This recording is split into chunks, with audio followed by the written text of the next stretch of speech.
Inflation is going to be the biggest threat to your livelihood you've ever experienced. I'm your host, PH, and welcome back to 1983. So let's talk about inflation for a little bit. If you don't know what it is, it's the decrease in purchase power for every dollar you have.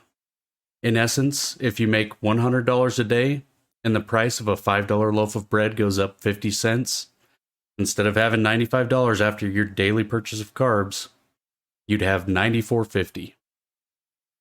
Don't need a loaf of bread a day, but you get what I'm saying. This is a byproduct of a country printing more money without having any goods to back the increase. And it's what our country has been doing since FDR.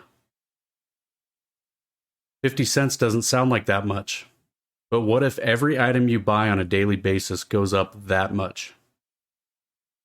Now you're probably getting pretty unhappy. If you believe in the saying, those who don't know history are doomed to repeat it, you'd probably like to hear this. Socialism and communism have brought on extremely high inflation in the past. Russia's ruble tanked during the USSR era to the tune of a 600 to 700% inflation rate. If you compared that to the ratio of a $5 loaf of bread, it would now cost $30 on the cheap end for the same loaf. Could you imagine paying $30 for a loaf of bread?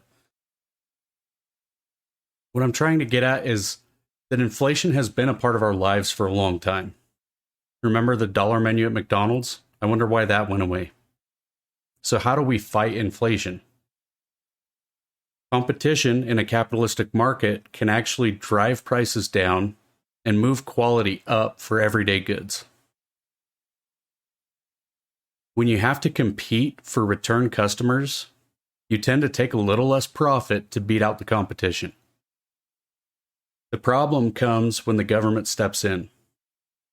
When you require unnecessary steps, rules, and laws to be followed, the price of the goods go up for every company.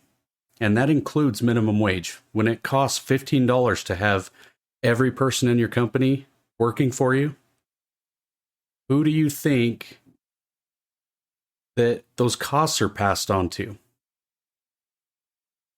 I laugh every time I hear Walmart's old slogan, always low prices. Probably never going to see those prices again. Have you shopped there recently? There are way better deals elsewhere.